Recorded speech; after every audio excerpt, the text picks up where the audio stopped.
اللهم صل على محمد النبي الأمي وعلى آله وسلم تسليما. اللهم صل على محمد النبي الأمي وعلى آله وسلم تسليما. اللهم صل على محمد النبي الأمي وعلى آله وسلم تسليما. الحمد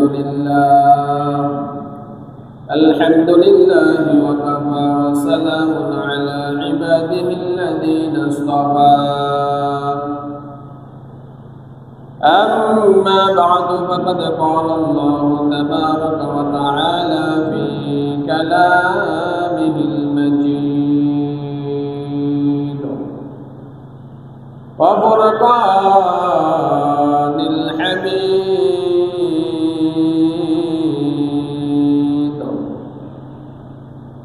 أعوذ بالله من الشيطان الرجيم. بسم الله الرحمن الرحيم.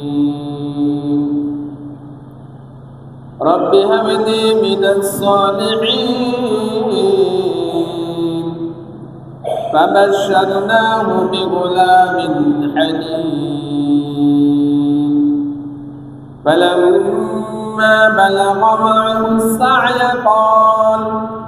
قال يا بني إني أرى في المنام أني أذبحك فانظر ماذا ترى. قال يا أبت افعل ما تؤمر ستجدني إن شاء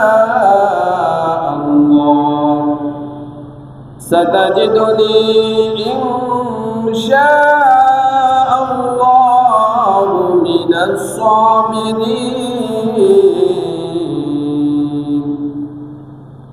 فلما أسلما وتله للجبين وناديناه أن يا إبراهيم قد صدقت الرؤيا إنا كذلك نجزي المحسنين. إن هذا لهو البلاء المبين. وفديناه بذبح عظيم. صدق الله العلي العظيم. कौनैन के मुख्तार खुदा तुमको बनाया. कौनैन के मुख्तार खुदा तुमको बनाया. उम्मत के निगाहबान खुदा तुमको बनाया. उम्मत के निगाहबान खुदा तुमको बनाया. या रब मेरे आँखों में समा जाए मदीना. या रब मेरे आँखों में समा जाए मदीना. मुद्दत से मेरा दिल में तमन्ना है मदीना. मुद्दत से मेरा दिल में तमन्ना है मदीना. আলহামদুলিল্লাহ, মহান রব্বুল আলামিনের দরবারে অসংখ্য অগণিত শুকরিয়া যে মহান আল্লাহ রব্বুল আলামিন আমাদেরকে আল্লাহ তাআলা আমাদেরকে তার ঘরে আসার তৌফিক দান করছেন। এই জন্য সকালের দিন থেকে শুকরিয়া আদায় করি আলহামদুলিল্লাহ। আল্লাহ রাব্বুল আলামিন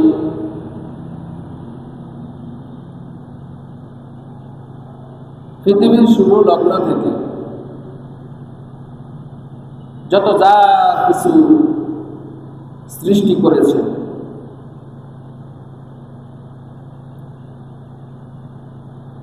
আল্লাহ রাব্বুল আলামিন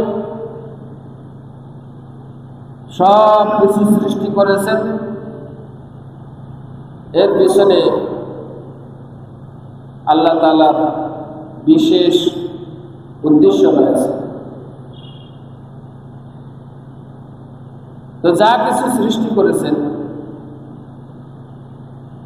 সব মানুষের উপকারের জন্য সৃষ্টি করেছেন, আর মানুষকে সৃষ্টি করেছেন আল্লাহ তাআলার ইবাদত করার জন্য।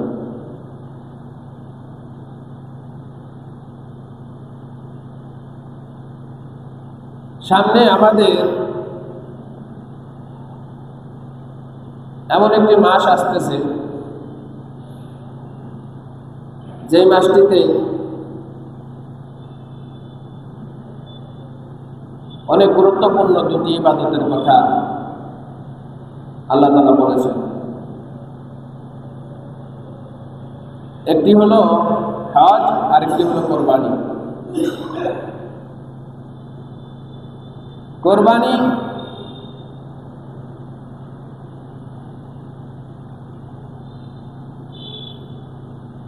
অনেক গুরুত্বপূর্ণ একটি ইবাদত। কোরবানি শব্দটি কোরবান থেকে উৎকলিত হয়েছে। এর অর্থ হলো উৎসর্গ করা, অর্থাৎ কোনো কাজ আল্লাহ তাআলার সন্তুষ্টি লাভের জন্য করাকেই কোরবানি বলে। এই কোরবানি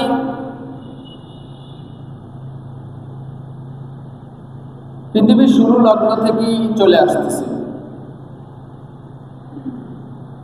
ইয কররাবা কুরবানান, কোরআনের যেই জায়গায় কোরবানির কথা বলা হয়েছে, এই শব্দগুলো ব্যবহার করা হয়েছে, এর দ্বারা অর্থ হলো যে আল্লাহর সন্তুষ্টি লাভের জন্য কোনো পশুকে কি করা? কোরবানি করা। এই কোরবানি পৃথিবীর শুরু লগ্ন থেকে চলে আসতেছে। আদম আলাইহিস সালামের প্রথম দুই ছেলে হাবিল এবং কাবিল, তাদের মধ্যে বিবাহ নিয়ে দ্বন্দ্ব বাজছিল। তো আল্লাহ তাআলা তার নবী আদম আলাইহিস সালামের মাধ্যমে আদম আলাইহিস সালামের দুই ছেলেকে বলে দিলেন যে তোমরা কোরবানি করো, যার কোরবানি কবুল হবে সেই ওই নারীকে, অর্থাৎ যেই নারীকে নিয়ে দ্বন্দ্ব, ওই নারীকে বিবাহ করতে পারবে।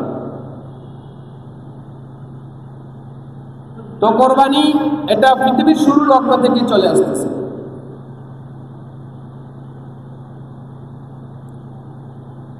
ঘাস কোরবানি হয় পশুর জন্য, আবার পশু কোরবানি হয় মানুষের জন্য। আর মানুষ তার জীবন দেয়, উৎসর্গ করে আল্লাহ তাআলা সন্তুষ্টি লাভের জন্য। দেখেন না, এই যে আমাদের চোখের সামনে আমরা যা কিছু দেখতে পাই, গাছপালা তরুলতা যা কিছু আছে, এগুলো কিন্তু আমাদের জন্য কোরবানি হইতেছে, উৎসর্গ করতেছে আমাদের জন্য। একটা আম গাছ ফল দেয়, আমরা ফল খাই, আবার তার ডাল ব্যবহার করি লাকড়ি হিসাবে। আবার আম গাছটাকে আমরা হয় বিক্রি করে তার টাকা দিয়ে আমরা আমাদের প্রয়োজনীয় কাজে ব্যবহার করি। অন্যথায় এই আম গাছকে আমরা সয়াবিনের সাহায্যে ফেরে আমরা কাঠ বানিয়ে আমাদের শোয়ার যে খাট আছে, হ্যাঁ, চেয়ার টেবিল আছে, এগুলো ব্যবহার করি। কোনো কিছুই আমরা পালাই না। এরকম ভাবে আরো যত গাছ আছে, সব গাছগুলো আপনার আমার জন্য উৎসর্গ হইতেছে। এরকম ভাবে যে ঘাসগুলো আছে, ঘাস, জঙ্গলে যে ঘাস হয়, রাস্তার পাশে ঘাস হয়, জমিনে যে ঘাস হয়, এই ঘাসের নরম নরম পাতাগুলো ছোট ছোট পোকামাকড়ের জন্য উৎসর্গ হইতেছে। আবার পোকামাকড় গুলো পাখির জন্য উৎসর্গ হইতেছে, পাখিরা পোকামাকড় গুলো খায়। এরকম ভাবে পাখিগুলো উৎসর্গ হয় মানুষের জন্য। যেমন কবুতর, মানুষ কবুতরকে খায়, কবুতর মানুষের জন্য উৎসর্গ হয়। এরকম ভাবে আরো যত হালাল পাখি আছে। আবার ঘাসগুলো গরু, উট, ভেড়া, দুম্বা, বকরি, এই পশুগুলোর জন্য ঘাস কি হয়? কোরবান হয়।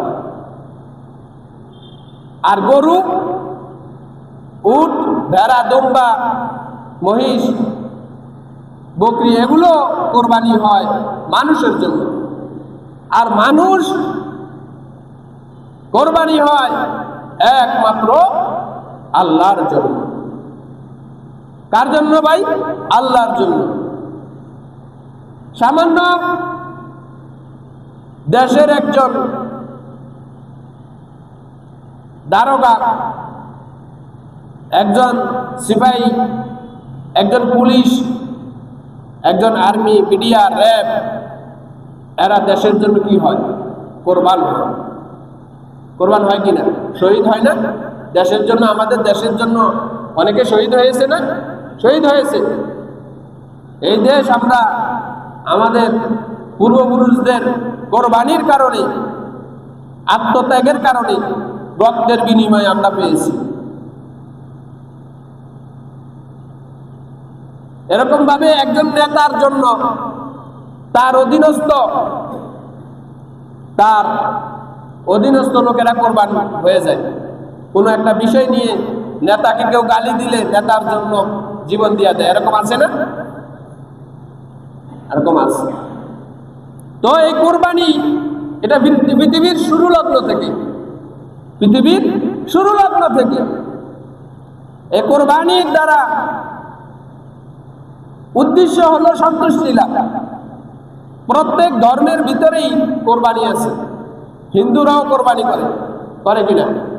করে, তাদের রসুম অনুযায়ী কোরবানি করে। খ্রিস্টানরাও কোরবানি করে তাদের রসুম অনুযায়ী, বৌদ্ধরাও কোরবানি করে তাদের রসুম অনুযায়ী। আর আমরা কোরবানি করি ইব্রাহিম আলাইহিস সালামের, আমাদের জাতির পিতাকে ইব্রাহিম আলাইহিস সালাম, জাতির পিতাকে ইব্রাহিম আলাইহিস সালাম। আমরা অনেকে মনে করি জাতির পিতা অমুক তমুক, আসলে জাতির পিতাকে হযরত ইব্রাহিম আলাইহিস সালাম। এই ইব্রাহিম আলাইহিস সালামের প্রথম স্ত্রীর নাম হলো সারা। প্রথম স্ত্রীর নাম কি? সারা।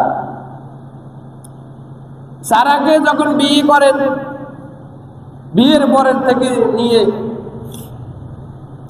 তারা সন্তানের জন্য অনেক চেষ্টা করেন, আল্লাহ সন্তান দেয় না। তো একটা সময় ইব্রাহিম আলাইহিস সালামের বয়স যখন 120 বছর, সারার বয়স হয় 99 বছর, কিন্তু তারপর সন্তান হয় না। তো তৎকালীন যুগে মিশরের বাচ্চা ছিল ফেরাউন।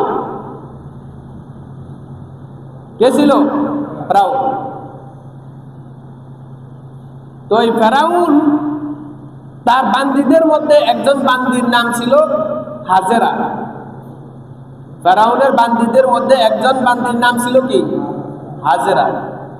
এই হাজেরাকে ফেরাউন সারার, ইব্রাহিম আলাইহিস সালামের স্ত্রী সারার খেদমত করার জন্য দিয়েছেন। সারা তার ওই দাসী দিয়ে, হাজেরারে দিয়ে খেদমত না নিয়ে সারাকে বললেন, সারা বললেন হাজেরাকে যে তুমি আমার স্বামী ইব্রাহিমের খেদমত করো। তো ইব্রাহিম আলাইহিস সালামের কাছে যখন হাজেরা গেলেন, ইব্রাহিম আলাইহিস সালাম হাজেরাকে বিবাহের প্রস্তাব দিলেন।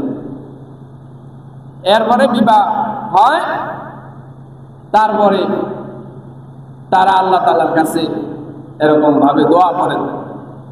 কি দোয়া করছেন তা সূরা সফফাতের ভিতরে আল্লাহ তাআলা উল্লেখ করে দিয়েছেন যে যাদের সন্তান হয় না তারা কিভাবে দোয়া করবে, আল্লাহ তাআলা তা শিখিয়ে দিয়েছেন। ইব্রাহিম আলাইহিস সালাম দোয়া করেছেন।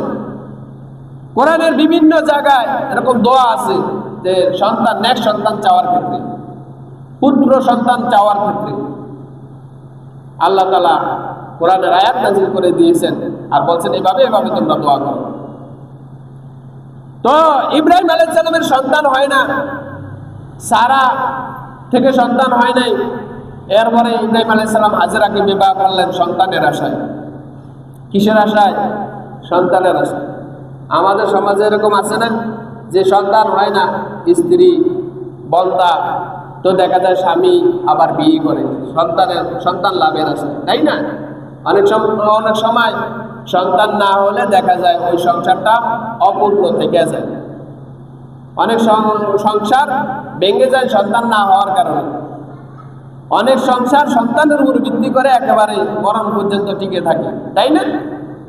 তো সন্তান দেওয়ার মালিক কে? আল্লাহ। কোন বীরের ক্ষমতা আছে? কোন বাবার ক্ষমতা আছে? কোন মাজারের ক্ষমতা আছে? কোন বাজারের ক্ষমতা আছে? কোন ওলির ক্ষমতা আছে? সাহাবীদের ক্ষমতা আছে? কোন নবীর ক্ষমতা নেই। সন্তান দেওয়ার মালিক কে? আল্লাহ। ইব্রাহিম আলাইহিস সালাম আল্লাহর খলিল, আল্লাহর বন্ধু। সন্তান হয় না, সারা থেকে অনেক দোয়া করছেন, সন্তান হয় না। পরে আবার সন্তান সুপুত্রের জন্য, সৎ পুত্রের জন্য, নেক পুত্রের জন্য আল্লাহ তাআলার কাছে সন্তান চাইছেন। কার মাধ্যমে? হাজেরাকে বিবাহ করার মাধ্যমে। তো হাজেরাকে বিবাহ করার পরে তাও সন্তান হইতেছে না। ইব্রাহিম আলাইহিস সালামের 120 বছর হয়ে যাইতেছে, সন্তান হইতেছে না। তো ইব্রাহিম আলাইহিস সালাম দোয়া করতেছে, রব্বি হাবলি মিনাস সালিহিন, হে আমার পরওয়ারদিগার, আমাকে আপনি সৎ পুত্র দান করেন। কি পুত্র? সৎ পুত্র, নেক পুত্র দান করেন। রব্বি হাবলি মিনাস সালিহিন, হে আমার পরওয়ারদিগার, আপনি আমাকে সৎ পুত্র দান করেন, নেক পুত্র দান করেন। নেক পুত্র চাইছে ইব্রাহিম আলাইহিস সালাম আল্লাহর কাছে, নেক পুত্র। কোরআনের আরেক জায়গায় আল্লাহ তাআলা বলেন তোমরা নেক সন্তান আল্লাহ তাআলার কাছে কামনা করবে। রব্বানা হাব লানা মিন আজওয়াজিনা ওয়া যুররিয়াতিনা কুররাতা আয়ুনিন ওয়াজআলনা লিল মুত্তাকিনা ইমামা। রব্বানা হাব লানা মিন আজওয়াজিনা, আল্লাহ আমাদেরকে এমন নেককার স্ত্রী দান করেন যে নেককার স্ত্রীর দ্বারা চোখ শীতল হয়ে যাবে, কলিজা ঠান্ডা হয়ে যাবে। রব্বানা হাব লানা মিন আজওয়াজিনা ওয়া যুররিয়াতিনা, এবং নেক সন্তান দান করেন। কুররাতা আয়ুনিন, যেই স্ত্রীর দ্বারা, যেই সন্তানের দ্বারা চোখ শীতল হয়ে যাবে, ঠান্ডা হয়ে যাবে। আল্লাহ তাআলার কাছে নেক স্ত্রী চাইতে গেছে, নেক সন্তান চাইতে বলছেন। রব্বানা হাব লানা মিন আজওয়াজিনা ওয়া যুররিয়াতিনা কুররাতা আয়ুনিন ওয়াজআলনা লিল মুত্তাকিনা ইমামা, এবং এমন সন্তান দান করেন যেই সন্তান জাতির ইমাম হতে পারে, নেতা হতে পারে, জাতির হেদায়েতের পথ প্রদর্শক হতে পারে, পথ দেখাইতে পারে, এমন সন্তান দান করে। তো ইব্রাহিম আলাইহিস সালামের সন্তান হয় না সারা থেকে। এরপরে সন্তান লাভের উদ্দেশ্যে হাজেরাকে ইব্রাহিম আলাইহিস সালাম বিবাহ করেন। ইব্রাহিম আলাইহিস সালামের এক বর্ণনা মতে ইব্রাহিম আলাইহিস সালামের যখন 120 বছর, ওই সময় হাজেরার বয়স হলো 99 বছর। ইব্রাহিম আলাইহিস সালামকে আল্লাহ তাআলা দোয়া অনুযায়ী, ইব্রাহিম আলাইহিস সালামের দোয়া অনুযায়ী আল্লাহ তাআলা নেক সন্তান দেওয়ার সুসংবাদ দেন। সুবহানাল্লাহ। ফাবাশশারনাহু বিগুলামিন হালিম। আল্লাহ বলেন, অতঃপর আমি তাকে অর্থাৎ ইব্রাহিমকে সহনশীল, ধৈর্যশীল একজন নেক সন্তানের, নেক পুত্রের সুসংবাদ দিলাম। সুবহানাল্লাহ। সন্তান হয় না, অনেক দোয়া করছেন আল্লাহর কাছে, পরিশেষে আল্লাহ তাআলা নেক সন্তান দেওয়ার সুসংবাদ দিলেন। ফাবাশশারনাহু বিগুলামিন হালিম। অতঃপর আমি আল্লাহ তাকে অর্থাৎ ইব্রাহিমকে সহনশীল পুত্র দেওয়ার সুসংবাদ দিলাম। সহনশীল পুত্র অর্থাৎ যেই ছেলেটার ভিতরে এত পরিমাণ ধৈর্য থাকবে, এত পরিমাণ সবর থাকবে, এত পরিমাণ সহনশীল থাকবে যে তার দ্বারা এমন একটা দৃষ্টান্ত দেওয়া হবে যে পৃথিবীর বুকে তার মতন এরকম ধৈর্যশীল আর কেউ হবে না। সেটা কি? ফালাম্মা বালাগা মা'হু সা'য়া ক্বাল। এবার ইসমাইল হয়েছে কার থেকে? হাজেরা থেকে। কার থেকে? হাজেরা থেকে। যখন ইসমাইল হয়েছে, এই ইসমাইলের যখন বাবার সাথে হাঁটার, ফালাম্মা বালাগা মা'হু সা'য়া, যখন সে অর্থাৎ ইসমাইল তার বাবার সাথে চলাফেরা করার বয়সে উপনীত হলো, قال يا بني إني أرى في المنام أني أذبحك فانظر ماذا ترى।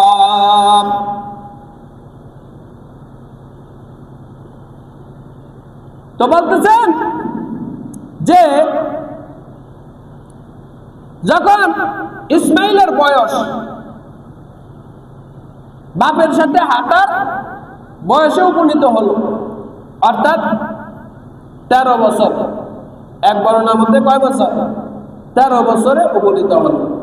আরেক বর্ণনা বলতেছে বালেগ হয়ে গেছে। তো কয়েকটাই বর্ণনা পাওয়া যায়। আগেকার জমানায় এরকম জন্ম তারিখ, মৃত্যু তারিখ লেখা রাখতো না, যার কারণে মতানৈক্য পাওয়া যায়। নবীজির জন্মের তারিখের ব্যাপারেও মতানৈক্য আছে, মৃত্যু তারিখের ব্যাপারে মতানৈক্য নাই, কিন্তু জন্মের তারিখের ব্যাপারে কি আছে? মতানৈক্য আছে। কারণ আগেকার যুগে জন্ম তারিখ, মৃত্যু তারিখ এগুলো লেখা রাখতো না। এখন যেরকম আমরা লেখা রাখি আমাদের সন্তানের জন্ম তারিখ, মৃত্যু তারিখ, বিবাহ বার্ষিকী, এগুলো লেখা রাখি।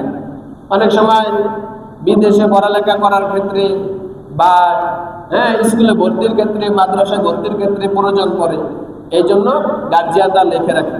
কিন্তু তৎকালীন যুগে এগুলো প্রয়োজন ছিল না লেখার, এজন্য তারা লেখা রাখে না, যার কারণে এই মতানৈক্য পাওয়া যায়। ফালাম্মা বালাগা মা'হু সা'য়া ক্বাল। যখন ইসমাইলের বয়স অর্থাৎ বাপের সাথে হাঁটার বয়সে উপনীত হলো, 13 বছরে পরিণত হলো। কয় বছর? 13 বছরে উপনীত হলো। قال إني أرى في المنام أني أذبحك قال يا بني إني أرى في المنام أني أذبحك فانظر ماذا ترى। ইব্রাহিম আলাইহিস সালাম তার ছেলে ইসমাইলকে বলতেছেন যে ইয়া বুনাইয়া, হে আমার বৎস, হে আমার ছেলে, হে আমার বেটা, ইন্নী আরা ফিল মানামি আন্নী আযবাহুকা, আমি স্বপ্নে দেখছি যে তোমাকে জবাই করতেছি, আমি স্বপ্নে দেখছি তোমাকে জবাই করছি। ফানজুর মাযা তারা, সুতরাং তোমার মতামত কি তুমি দেখো, তোমার মতামত কি এই ব্যাপারটা তুমি একটু দেখো, ভাবো। সন্তান হয় না, সন্তানের জন্য ইব্রাহিম আলাইহিস সালাম অনেক দোয়া করেছেন। হ্যাঁ, প্রথম স্ত্রী সারা থেকে সন্তান হয় নাই, এরপরে দ্বিতীয়বার আবার বিবাহ করলেন হাজেরাকে, নেক সন্তানের লাভে আশায়। এরপরে হাজেরাকে যখন বিবাহ করেন, আল্লাহ তাআলা নেক সন্তানের সুসংবাদ দেন, নেক সন্তান হয়। ইব্রাহিম আলাইহিস সালাম তার নাম রাখে ইসমাইল। এরপরে যখন আস্তে আস্তে আস্তে আস্তে হাঁটি হাঁটি করে ইসমাইল বাপের সাথে হাঁটার উপযুক্ত হয়ে গেল, অর্থাৎ 12-13 বছর বয়স হয়ে গেল, আল্লাহ তাআলার পক্ষ থেকে হুকুম আসলো যে সন্তানকে জবাই করা। দেখেন, সন্তান হয় না, অনেক কান্নাকাটির পরে আল্লাহ তাআলা একজন সন্তান দিয়েছেন, আদরের সন্তান, নেক সন্তান ইসমাইল। এই সন্তানকে আবার অনেক কষ্ট করে লালন পালন করে যখন 12-13 বছর বয়স হয়েছে, এখন আবার আল্লাহ তাআলার পক্ষ থেকে কি মহা পরীক্ষা, যে এই সন্তানকে, ওই আদরের সন্তানটাকে কি করো, কোরবানি করো। আদরের সন্তানটাকে কি করো, কোরবানি করো। একটা সন্তানকে বড় করতে বাবার যে কত কষ্ট,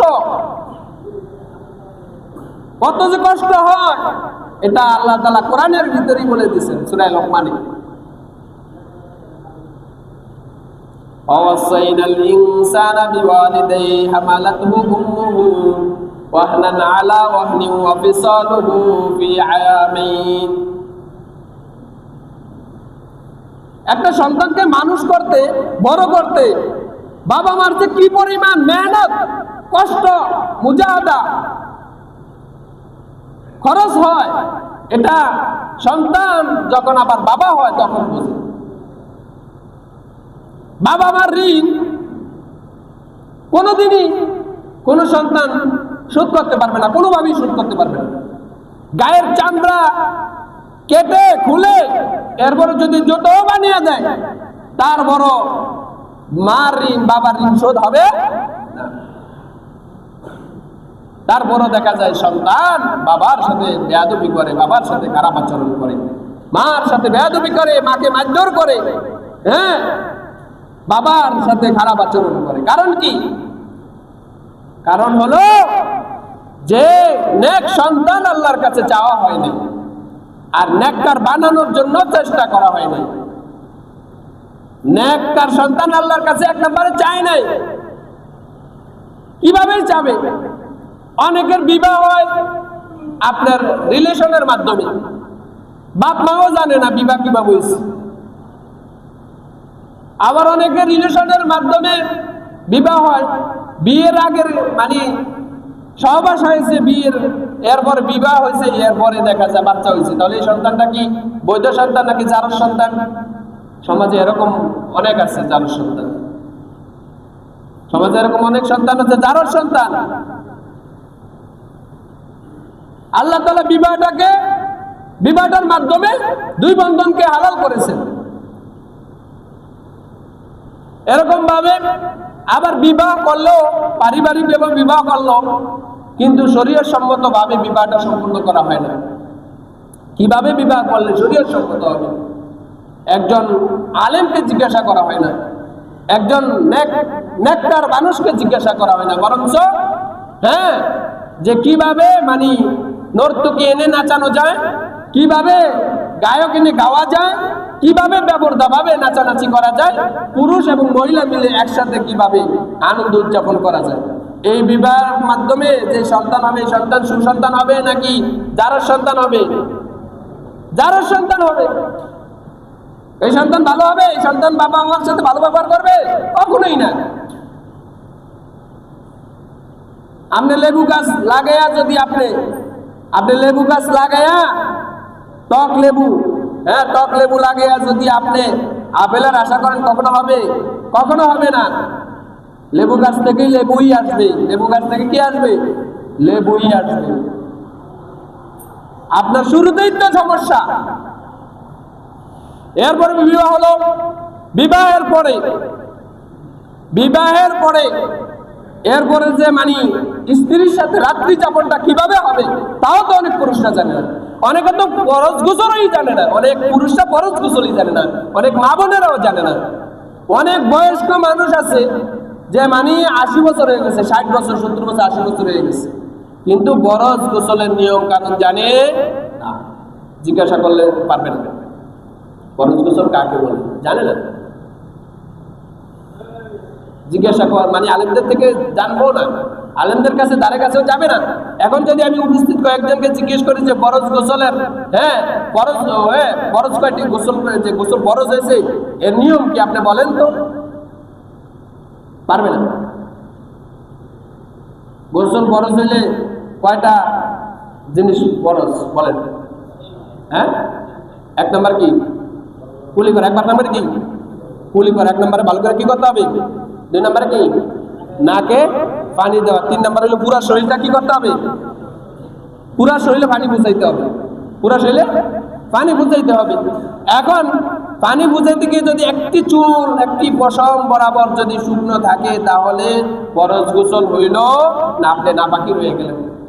আপনি যতই ইবাদত করেন আপনার কাম হবে না, কোনো ইবাদত কবুল হবে না। ফরজ গোসল কিভাবে করতে হয় তাও তো অনেকে সিস্টেম জানে না।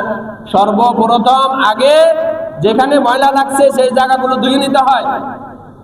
কাপড়ে হোক, শরীরে হোক, যেই জায়গায় ময়লাটা লাগছে ওই ময়লাটা আগে ধুয়ে নিতে হবে।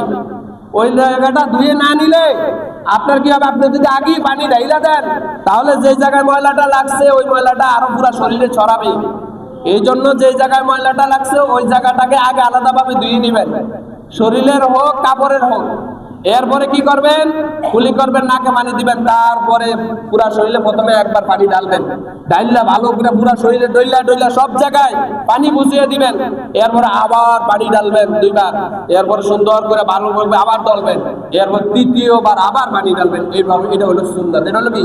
এভাবে 3 বার পানি পুষিয়ে দেওয়ার কি সুন্নাত। 3 বার পানি পুষানো কি সুন্নাত। আমরা তো পানি অনেক সময় ঢালতেই থাকি, এতে আবার অপচয় হয়ে যায়। কি হয়ে যায়? নবীজির আদর্শ কি ছিল? নবীজি সর্বপ্রথম একবার পানি ঢালতেন, ঠিক আছে, এরপর পুরা শরীরে পানি পুষিয়ে দিতেন সুন্দর করে ডইলা।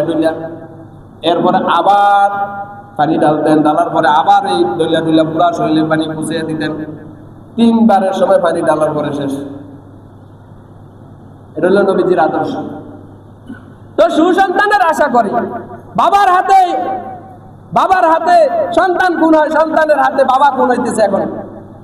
আবার মার হাতে মেয়ে খুন হইতেছে, মেয়ের হাতে মা খুন হইতেছে এখন। কারণ কি? ওই যে শুরুতেই সমস্যা, বিবাহটা সহি তরিকায় হয় নাই। আবার সহি তরিকায় যদি না হয়েও থাকে, আবার দেখা যায় রাত্রি যাপন গুলো ঠিক মতন হয় না, গোসল গুলো ঠিক মতন হয় না। আবার দেখা যায় যখন সন্তানটা গর্ভে আসলো তখন কি করা উচিত তাও অনেকে জানে না। তখন কি করে মা বোনেরা? মোবাইল নিয়ে দেখা যায় খালি টিকটক, অমুক নায়কের গান। তাহলে এটার প্রভাব বাচ্চার উপরে পড়ে। তো বাচ্চাটা ওইখান থেকে ওই টিকটক আর হয়েই বের হয়, আল্লাহর ওলি হইয়া বের হয় না, আল্লাহর ওলি হয়ে বের হয় না। কি হয়ে বের হয় না?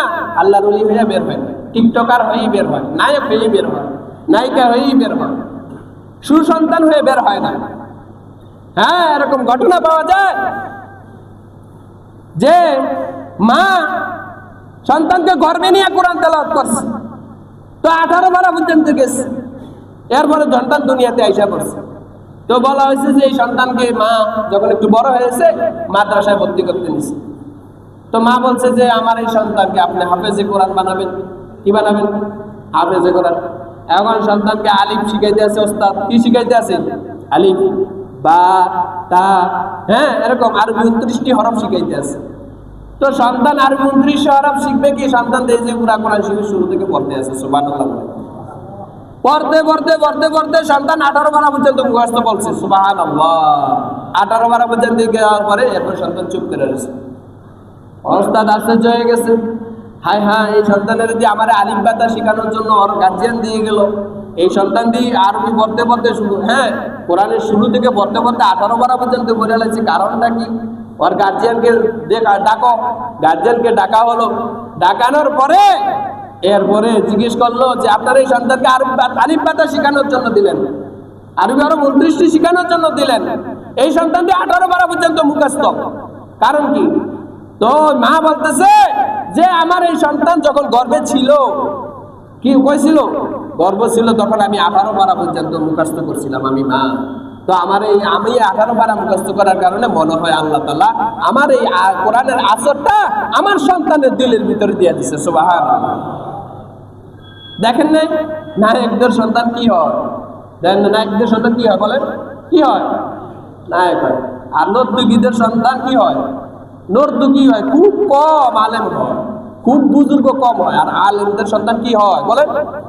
দেখেন আপনি আলেমদের সন্তান কি হয়? বেশিরভাগই আলেম। ডাক্তারদের সন্তান কি হয়? ডাক্তার। কারণ পূর্বাপ কি বলে? হ্যাঁ, যেমন কর্ম তেমন ফল। বলেন, যেমন কর্ম তেমন ফল, যেমন কর্ম তেমন ফল। আপনি যেমন কর্ম করবেন তেমনই ফল। ভাই দোস্ত বুজুর্গ, এই যে কোরবানি সংক্রান্ত আলোচনা, ইব্রাহিম আলাইহিস সালামের কোরবানি, ইসমাইল আলাইহিস সালামকে যে তার সন্তানকে কোরবানি করেছেন, এর ইতিহাস, লম্বা ইতিহাস, করুণ ইতিহাস আল্লাহ তাআলা কোরআনের ভিতরে উঠিয়ে দিয়েছেন। ইনশাআল্লাহ আগামী শুক্রবারে আপনাদেরকে শোনাবো। অনেক ভালো লাগবে এবং আমল করার জন্য সকলের চেষ্টা করব ইনশাআল্লাহ। যতটুকু আলোচনা করা হয়েছে সর্বপ্রথম, হ্যাঁ সকলকেই বলি, সর্বপ্রথম আল্লাহ তাআলা আমাকে আমল করার তৌফিক দান করেন এবং আপনাদের সকলকে আমল করার তৌফিক দান করেন। নাসরুম মিনাল্লাহি ওয়া ফাতহুন করিম ওয়া বাশশিরিল মুমিনিন।